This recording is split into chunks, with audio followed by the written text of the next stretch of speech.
All right, family, it's Tasha MAMABEAR Prepping. So today, you already know what time it is. Get your drink. We're going to talk about something pretty serious.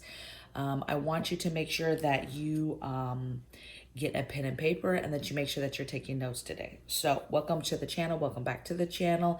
And I hope we don't scare you away with this one. But this is something that my subscribers have been discussing for a while. I've been getting a lot of contact about, and so we want to make sure we hit it.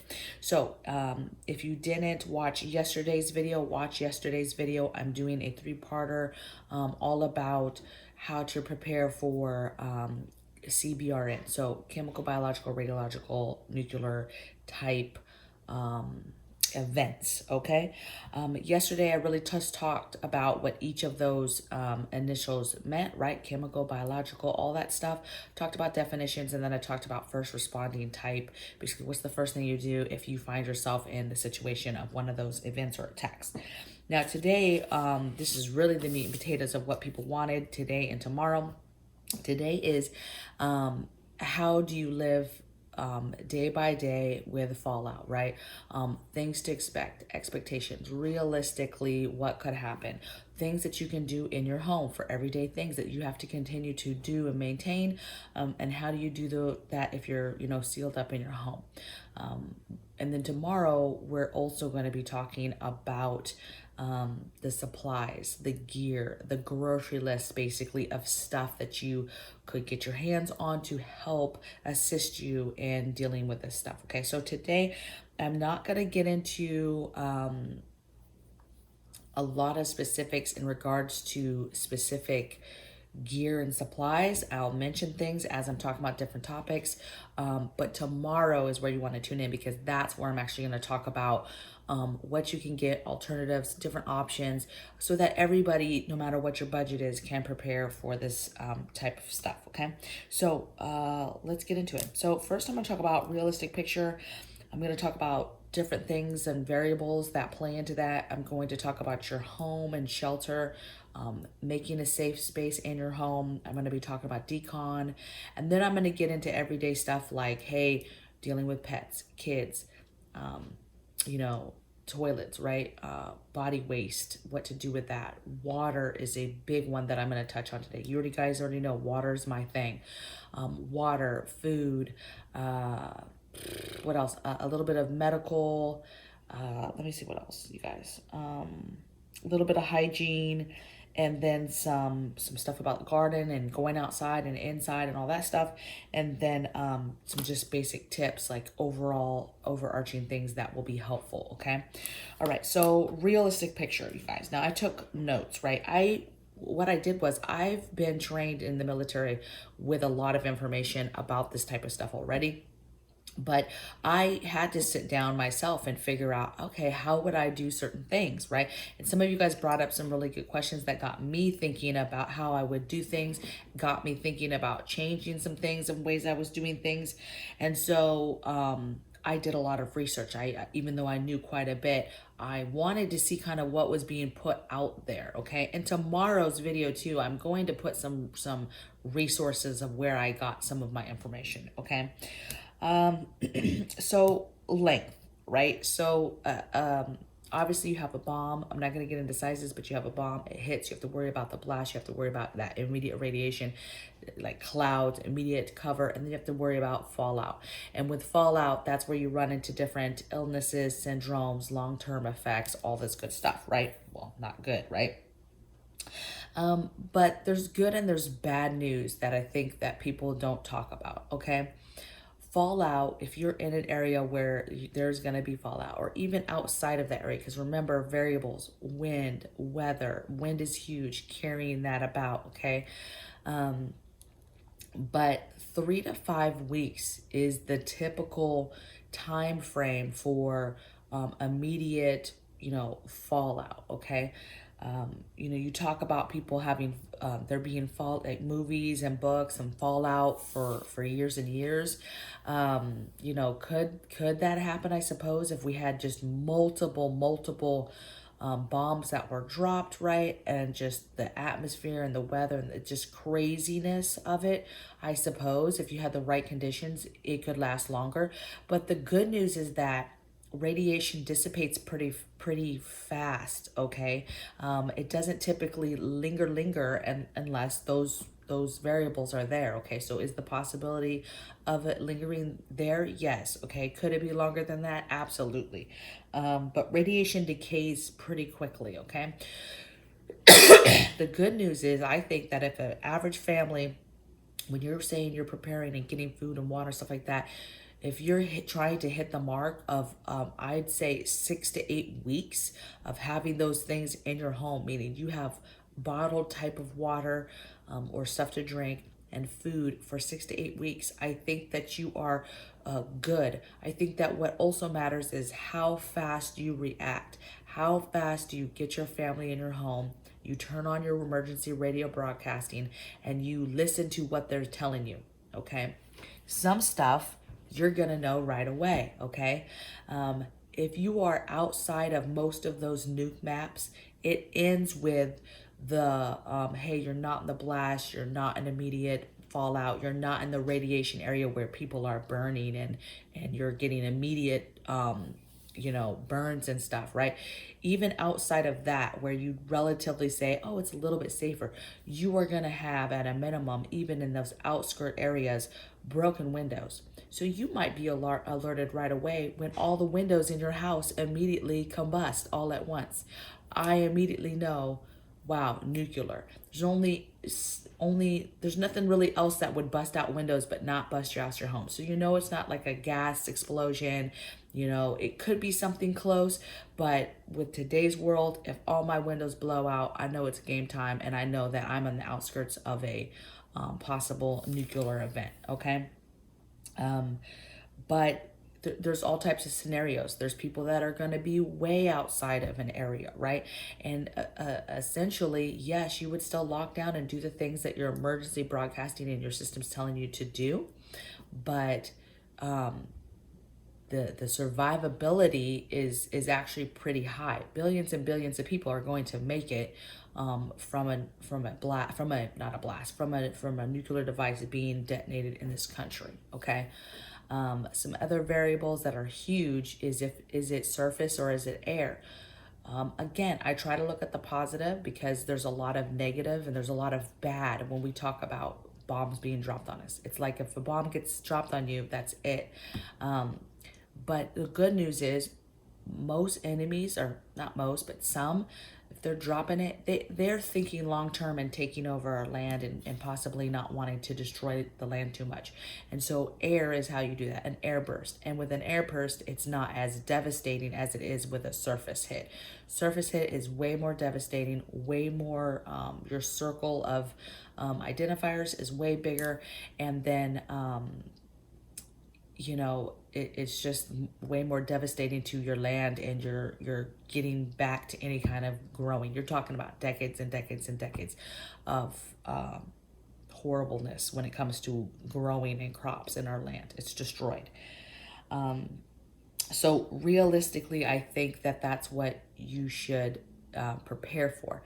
What's interesting is if you read a lot of articles and stuff, a lot of stuff literature says that, hey, it's possibly safe to travel at the end, that 4 to 5 week period, to possibly travel and then do like a full decon, meaning, hey, it's dissipated, there's no more fallout, clouds are gone, the radiation has dissipated. Over your emergency radio, they have said it is clear, you can come out, but then there's going to be very, very specific guidance on how do you decon, because now you have to possibly come out, but there's still radioactive ash and stuff on everything outside. There's particles everywhere. So it's very misleading. I almost don't like it where they're like, yeah, you could travel and you could do full decon, but the scope of a full decon of your just stepping out of your home and deconning your car, your house, your plants, the grass, everything around you is compromised, okay?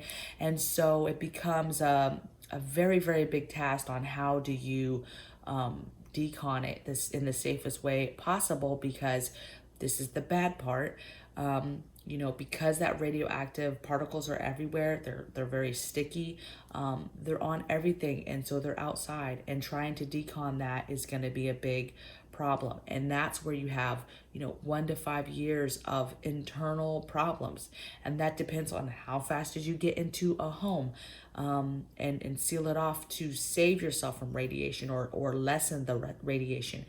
How far were you away? Okay, were you far enough away and you were inside that, okay, you guys had no problems, okay, but you still have to probably, there's going to be concerns still, because those wind patterns and weather patterns dropped stuff everywhere, all over the country. And so as a whole, we are going to have to deal with that from a year to 5 years to decades. And again, depends on all those other variables I just talked about, okay? And that's why you have people who say, we're not going to make it. It doesn't matter. Of course, if you're in the blast area, you're done. But even if you're out, you're done, because of overtime of your illness and sickness and things that you're going to have to deal with, okay? But you know me, I like to think it through and think, okay, what can I do to, maximize the time, and to make sure that we're as safe as possible. A huge piece of this too is there was somebody who made a comment about, well, how would we even know what's going on? Let's say the phones go dead and there's been bombs dropped, but we have no information. You need to get you even just a basic NOAA weather radio. If there's any kind of broadcast going on anywhere in the country, that's serious like that, it's going to come in through something like that. A basic AM FM radio, a NOAA weather radio, those that have those basic broadcasting channels, that's where you're going to get the information, okay? And so it might be broad arching information, it could be localized. So research now in your area, what are your emergency broadcasting channels, right? Google is there local channels, and Google your bigger, right? But get that stuff written down and have that radio good to go. Those radios, you guys, are like 20, 30 bucks, okay? But you need that. Okay, let's talk about securing your home. Okay, so there's a lot, you guys, here today. So number one thing, if you look anywhere and you know what's going on, windows bust out, or you're out and about and you start getting emergency broadcasts on your phone or whatever, whether it's a heads up that it's incoming, or you're getting a broadcast that says something has already hit or happened in the United States, you are immediately to get inside. Get inside is the very, very first thing you do. Get inside. That's to save you from anything, blast, burns, the radiation burn circle, anything, okay? And to immediately get your family safe from radiation, okay? Now, depending on where close you are and what you're hearing on the radio, that's the thing. You are, excuse me, you are immediately coming in your house, shutting and closing all your entry points, all your doors and windows, lock them, and then putting stuff over them. Now, there's levels to this stuff depending on what's happened. So for me, right, I just said, okay, if I'm close enough that windows have broken, you need to immediately get your boards up, right? You need to have pre-cut boards. We have pre-cut boards, especially for your bigger windows. Don't be trying to throw up wood last minute for your big windows. So put up your wood. You can do it from the outside or the inside, but I like doing it from the inside in this type of scenario, because I don't want a board from the outside and people are like, oh, they're not home, or whatever, right? For vandals and that type of thing. I leave my curtains and everything up. You're gonna board up your windows, make it safe, and then I'm putting up some sort of plastic, okay? If that's what I'm being told to do, okay? You actually don't, this is the thing, plastic, because people start talking about air and all this stuff. So you are putting up plastic, you are shutting off any kind of air ventilation that is coming into your home, any big cracks. But the reality is that stuff is still going to get in. Air is still going to get in. Most people's homes are not airtight in general, right? So air is still getting in. You're still going to be able to breathe. You can get plants. So plants are good for air oxygenation. And so plants, having just plants in your home. And I haven't researched this yet, but there are certain plants that grow very well with no sunlight and grow with little water and are great for building up oxygen. So plants are a good thing. And then remember, air is getting in. Also, the thing with plastic, you guys, the idea is not to necessarily plastic your house up for the full, 3 to 5 weeks, right? The whole evolution, right? The idea is that you should only be, especially if you're on your game and you're really sealing stuff. I mean, you're like plastic, duct tape, you're going around, you're sealing doors, you're going around and sealing cracks and stuff, and you're, in vents. If you're really doing that, you're only sealing for a couple hours, and then you need to unseal because you're sealing too good, okay? You've got to have air, you guys will die. But plants will help that. And if you're just doing your basic plastic, you'll be okay. Think about it like this. All types of people all over the world weatherize their homes, right? Their homes are very drafty. They get very cold. And so all types of people already do plastic wrap and saran wrap with the blow dryer.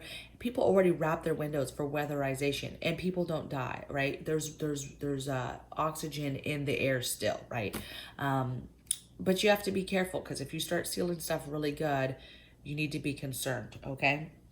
But ideally, the plastic thing is for, because it's not porous and it will stop stuff. And it's really if you're being told that there is some sort of cloud lingering in your area. Okay, you're gonna get weather information. So you're gonna get information like, hey, close your window, close everything up, plastic up everything, and because you have something that's still looming above you guys, okay, that hasn't dissipated, that hasn't closed.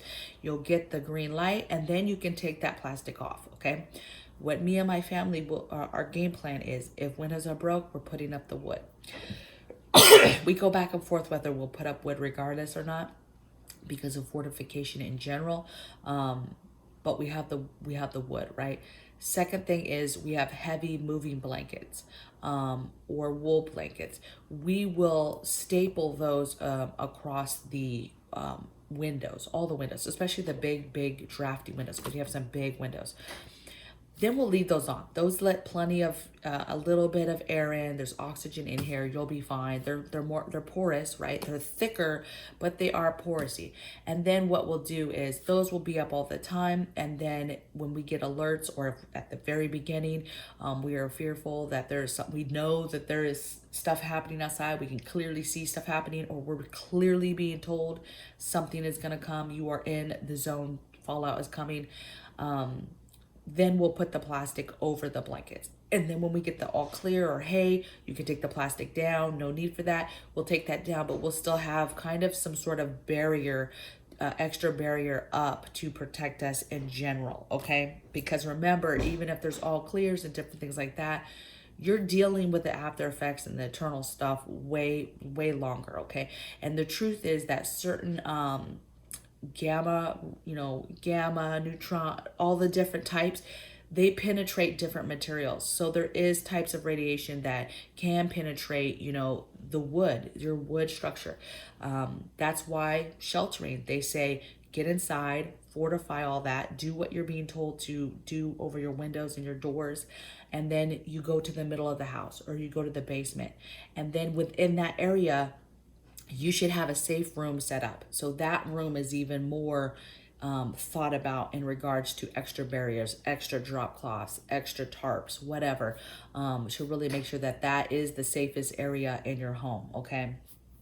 So that you can be as safe as possible. Let me take a look at my notes, you guys. I'm not going to get into the materials that you would need for all this stuff. Tomorrow, I'm going to hit that very hard. Let's see, middle of the home.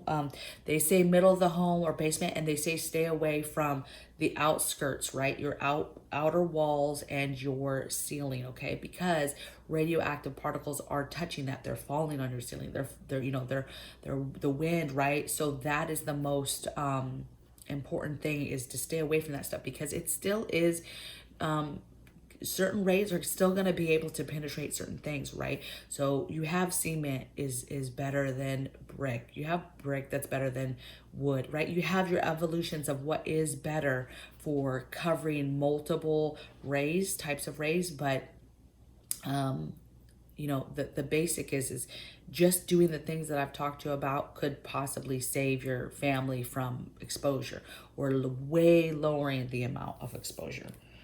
All right, so decon. So basic decon, again, you're going to need to research. I didn't go deep into decon yesterday. I didn't go deep into decon, but be thinking in your area, your decon areas, right? If there's, for some reason, you have to leave your home. Let's say I'm going to get suited and booted because I want to go get something that's in the detached garage that I know is sealed tight. Let's say it's some food or some water. It's sealed tight. I know it's in multiple containers, whatever. I want to go get it. I suit and boot. I go get it. You have to have a decon area. You have to have plastic wrap, an area where you're bringing that product. You're being able to wash it off. You're then coming inside. You're washing it off again. You're derobing. You're declothing. You're going through another little space. Maybe baby wiping, doing a quick wash, right? And then you're coming back into the home. You have to have these like clean spaces that you're making up. A mud room could be an easy kind of setup as far as plastic wrap and defining a space. To be honest though, you want to plan to have everything in your house for 6 to 8 weeks. All of the water, all of the food, everything is in your house. You do not want to be having to leave at all, okay? But obviously, again, those variables, you know, if something is way long term, you know, eventually you might have to do something like that, okay?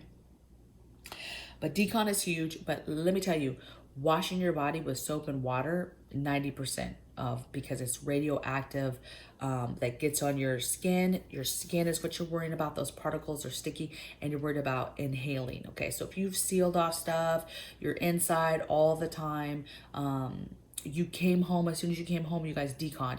Came home, deconned, that means you took off all your clothes you had on the outside, right? And you took a shower, hot soapy water, washed all that off. I mean, that's 90%, okay? And so decon is super important, and just basic washing does wonders, okay? Let's talk about kids. People talk about kids being out and about, and this goes for anybody, kids, family members, anybody's out and about, immediately comes home, immediately takes their clothes off, okay? And I mean, listen, I get it. Naked, you're naked, whatever. Outside the door, you should be designating what door people will come in, if they're out, because you're already doing stuff, or whoever's home is already doing stuff. So let's say it's the back door. You go to the back door, you strip your clothes, you come into this makeshift, you know, decon area. So leave your clothes outside in a basket, in a trash can that's already set up, but you leave your stuff outside, come inside, go and immediately take a shower and wash and scrub. Very good, right?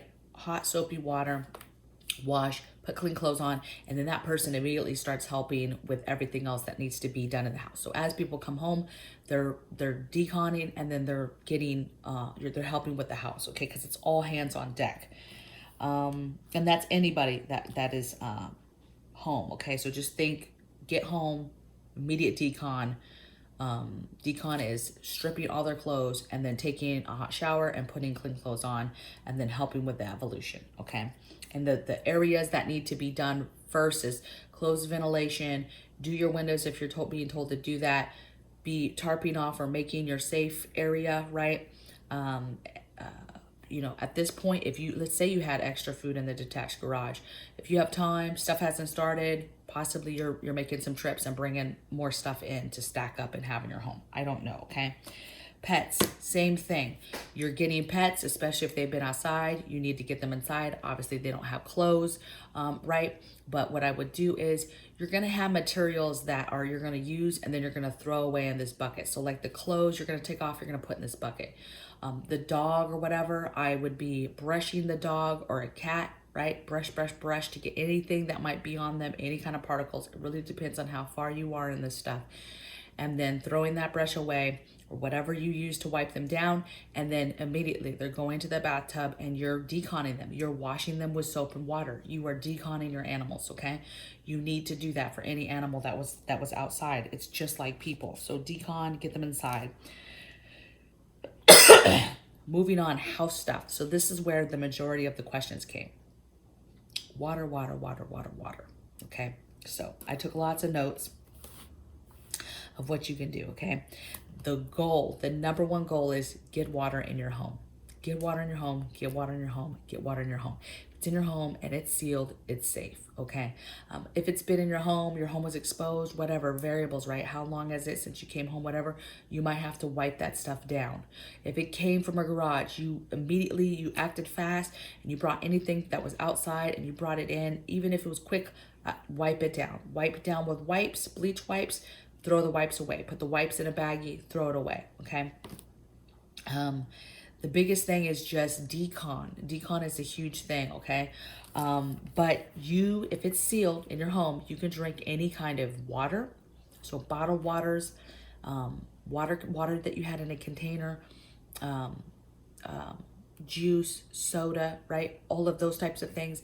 If it's sealed, it's good. If it's in your fridge and freezer, it's good. It was sealed, it's good because it was sealed by the refrigerator and freezer, okay? This is a huge one, you guys. So there's all types of ways that we talk about filtering and purifying water. You cannot just boil water and then it's safe to drink. Boiling water does not remove radioactive particles. It will remove a lot of other stuff, but it will not remove radioactive particles, okay? So boiling water doesn't get rid of that. Your toilet water and your hot water heater water is still good. And then your well or tap water, I've heard some different things about well water because it's so far down in the ground that it's still safe to drink because it's had to be filtered and all this stuff. That, that's up to you. That's your call, okay? I think it's CDC was saying that well water and tap water. So water, if it's still coming out of your, we're not grid down and stuff's not compromised and water is still coming out to your tap, you can use that, but that's to be used for decon only. So well and tap water is decon water only, okay? So to wash yourself, wash your skin, wash out your eyes, all that stuff, because that stuff, if it's still being used, is still, sorry, just walked in. If it's still being used, then it is going through some type of filtering system, right? And that's why they're saying that it's safe to use for decon, but you would not use that for drinking, all right? So really, at the end of the day, the way you handle water situation in this type of situation is, number one, you are going to just make sure you have it in your home in a bottled capacity.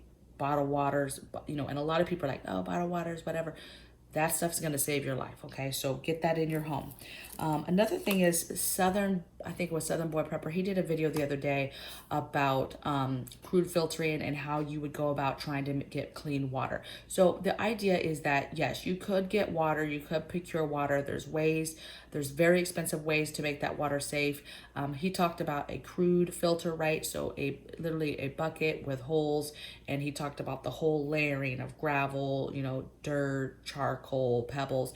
I probably would have done my layering a little different. I don't think he mentioned charcoal at all. So I would definitely have charcoal in my mix of that. Large filter that, and then that crude filtering, if done right, would possibly get rid of radioactive particles. What you would want to do though is you do something like that, and then you have a water tester and you test that water, and then if you're okay with the results you got from that water for radioactive particles, then you would then boil that water, and then you would run it through a good filter. So don't be taking water and running it through your good filters, right? And saying that's good. You need to do it through that crude filter first, because the thing is could the Berkey possibly do it? Yes, but the problem is you now ruined your filters because you have radioactive particles that you just ran through that, and then it's no good, okay? So that's why you have either dedicated filters, good filters that are just for that, or you make a crude one. That's the easiest way for budget-wise. Test the water, and then if it's still okay, then boil, and then filter through a better filter, another filter, a cleaner filter, okay? All right, so that is water. let's talk about toilets. This was another big issue, you know. Hey, how do you deal with this? Well, if the toilets work, that's great. Still using the toilets, still flushing the toilets. If you have the capacity to, you have water, you could fill the toilets, flush it yourself, whatever, right? You have a septic, that type of thing. But the problem is that uses water, precious water that you're gonna need. And a lot of times is like we have potable water everywhere, all over the property. But the problem is, if it's radioactive fallout, you're not able to just go out there, get this potable water, bring it in. Because think about this, you get that, even if you soon and boot it, you scoop it up, whatever, and then you're walking through your house with radioactive particle water just to put it in the toilet and flush it, okay? So if the toilets are still working, the water system's still working, obviously you're gonna use that. But if you're in a situation where you're not, then you're going to, have to do emergency toilet systems, right? So again, another big reason why you need to have your buckets, your this, your that, your hospital chairs, you know, your bedside chairs that you can sit down, commodes. You need to have all that stuff in order and ready to go, because you will be doing that in your home.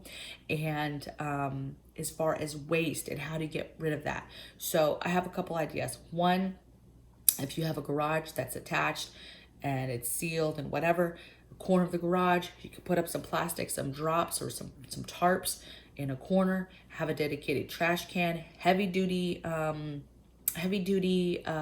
bags. And then that's where you go when it's time to dispose of your toilets. You would go to that area, seal them up super tight, and then put them in that area, right? So you have an area that's sealed off for smell, basically, is the issue. So if you have a garage, this is maybe the better place to do this. But if you don't have a garage, you don't have something, you're picking a closet that's farthest away from everybody concerned. Same thing, you have a closet, have a drop cloth so that when you open the door, you have a drop cloth, but inside you have a couple trash cans, heavy duty things, and you're putting that waste in there and closing it. And that's all that is for. And think long term, you know, that might fill up pretty quick. So maybe it's a closet that has 3 trash cans, or an area in the garage that has 3. So get you some plastic or some metal, some cheaper trash cans, pile them up, have all the bags in them, and just dedicate it to that. Those preps or are for this specifically if you were stuck in your house and had to get rid of waste. Animals and waste. What I would do, and again, these are just my ideas. This is not something I learned on a video from somebody. These are just my ideas of how I would personally, if we're not leaving the house, how I would take care of waste, how I would take care of pets. This is how I would do it. If I had pets inside, I would dedicate a room, whatever room that is. Again, if you have a garage, this is a good spot for them, okay? But you got to remember that stuff's got to be sealed pretty good, right? Don't have a garage and you have your door and it's all super drafty, okay? Garage doors are super drafty. So how are you rectifying that as well if you have a garage and sealing that door with plastic or whatever, okay? And that's probably plastic that I would put up and I would leave up, okay? Because the garage door is super, super drafty. But again, you could seal that off, have your poop stuff in the corner, and then have something that's down for the animals to go, right? That's either cardboard that you've all taped together, right? And pee pads maybe. And you're doing your business like you would do outside. As soon as they do their business, you're going out there, you're scooping it up, and you're putting it in the trash can. I actually think that in this situation, poop and dealing with poop is better than pee with animals, because now you've got, you know, big puddles of pee everywhere. So it's gonna be difficult to figure out how you're gonna do this. Maybe it's the smallest room in your house, unfortunately, that has carpet. I know this is horrible, but you have a small room, it's out to the outskirts, right? It's away from your guys' living space, and it's dedicated to them. And you put down some blankets, or you put down some tarp, right? Put down some tarp. Again, put down some pee pads everywhere, right? Maybe tape the pee pads everywhere. You know, I don't know. And then you're in there doing your business, trying to hope that they're hitting pee pads and stuff, so you could just throw that away, okay? And you could have their waste stuff in the same room since they're tearing it up, or you could have it in the same area where your waste is at, okay? But think about this stuff. Think it through, because this is serious stuff. And if you're trying to figure this stuff out, you're gonna panic yourself to death trying to figure out how to do basic everyday things. Okay. Medical, I'm not going to get huge into medical, but medical is important because just remember, you're not going to have a way to leave. You're not going to be able to just go to the hospital. And so the bigger your prep game is when it comes to medicines, over-the-counter stuff, vitamins, and basic first aid, responding type to take care of stuff, then the better that you're going to be. I think it was Canadian Prepper too. Check out his channel. He had oh my gosh, the Altons on there, and they were talking about all the different stuff, different burns, different things of radiation, poisoning, different things that you might have to deal with, and medically how to deal with that. And so again, I'm going to touch a little bit on things that you can get in tomorrow's video medically, like that they talked about. But again, check out these videos because it's very informative. I mean, very, very smart, almost over my head of the stuff he was talking about. But I'm going to walk you through some of the stuff that you can get. All right, so let's just talk about hygiene. Remember, radioactive particles are sticky, right? They want to stick to your skin. So no conditioner for your hair, no lotion. You're not putting any kind of lotion on. Obviously, you're not going outside anyway, but just if particles are making it in, just you're not wanting to assist that, okay? So shampooing your hair, right? Again, water, remember water, so you're not probably going to be doing that in general. You definitely want to do it a good time for decon. And then obviously if anybody had to leave or anybody finally makes it to the house, they have to decon, okay? And that takes soap, right? Another ideal though could be dry shampoo. Again, I'm going to talk about that stuff tomorrow. Okay, tips. Wipe everything down. So wiping stuff down matters. Wiping down people, things, anything that was outside that you brought inside, anything that you suspect just might be compromised, you're wiping it down. You want to have a system where you have wipes. You can wipe something down, then you put that wipe in a baggie, close it, put it off to the side somewhere. Okay. And then same thing, you wipe stuff, anything you're doing, you're putting in a baggie, you're putting it in an undisclosed, a different area, right? Maybe another little trash can off to the side that's just for that, okay? Same thing with trash in general. Obviously, you'll be wanting to try to minimize what you're using, right? You're using paper plates. Obviously, you're not using real stuff. I mean, I guess you could if you're still washing dishes and stuff. You still have water. But again, you talk about this, you're talking about total grid down. Those systems are not going to work. Water system's not going to work forever. Gas system's not going to work forever, right? So you have to be prepared for like a long-term grid down type situation, okay? So you're probably using paper plates. You're eating out of stuff, but even that can really stack up. And so you have to get creative of how to break that stuff down, separating stuff, having a waste that's just food stuff and trying to keep that, like your composting stuff, paper products, whatever, reusing them as much as possible, but then you can't reuse them, breaking them down so that you can compress your trash, okay, and so that it's not bulky. If you take the time to break stuff down, it will be a very long time before you fill even one trash bag, okay? And that's truth. So the more time you spend on taking care of those things, the less you're not going to have bags and bags and bags of trash, right? We have bags and bags of trash as Americans every day because we just know we can fill it up and we just take it to the trash. But in this situation where you have not very much space, you're going to be very smart with how you're breaking down stuff so that it is small as possible and so that you can, not have a ton of bags of trash that you just have all in a room. You're just filling a room full of trash, okay? But again, dedicate a room for that, okay? Or a space, a closet, something. Okay, let's see. Wet cloths, masks. Masks in general are going to be good, right? If you are out and about, have your kids have a neckerchief, always carry a neckerchief and a water in their backpack, right? If you got to get home bag, in the car, whatever, okay? Just wetting something like a washcloth or a handkerchief or something, a shirt, taking this off, a scarf, whatever, getting it moist and putting it over your mouth as you get home is helpful, okay?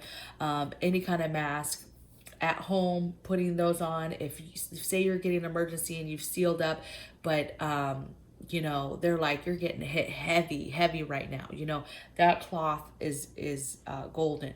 Any kind of masks like N95, P100s, any kind of respiratory, like all the ones you can get in the painting section that painters use for aerosols and paints and stuff. All of that stuff is good.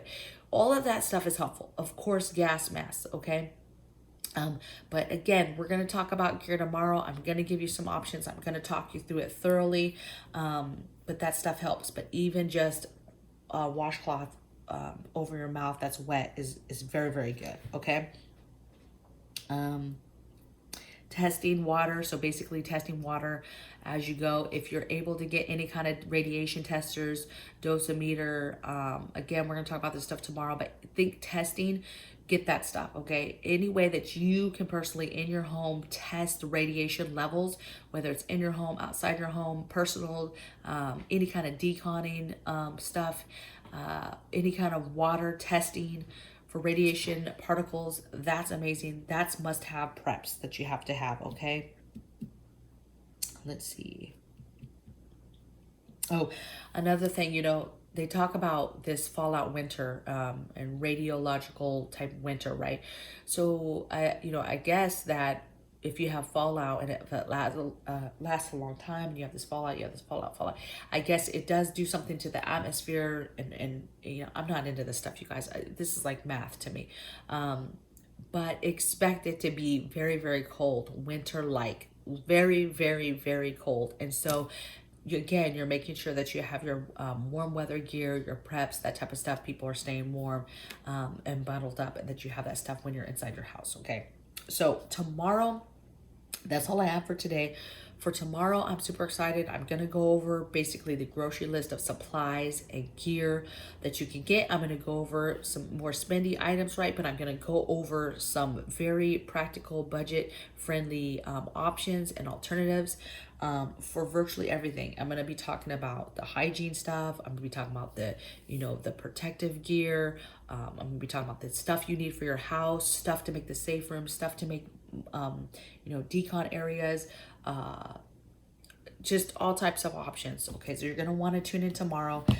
Hopefully you guys are sharing these videos out so that people can get another perspective of things that people might do. I'm personally looking very forward to your comments so that I can get even further ideas of things that you've thought through for yourself and for your home that you're going to do that I can steal. And I'd be like, oh, that's a great idea. Okay, so blessings from my bear cave to yours. I hope you guys are well. The weather here is pretty good. We're going to do some yard work today. And I'll see you guys tomorrow. Actually, not tomorrow. Tomorrow's Sunday. I won't have the video. But part 3 will be on Monday. So I'll see you guys Monday. Take care. Bye.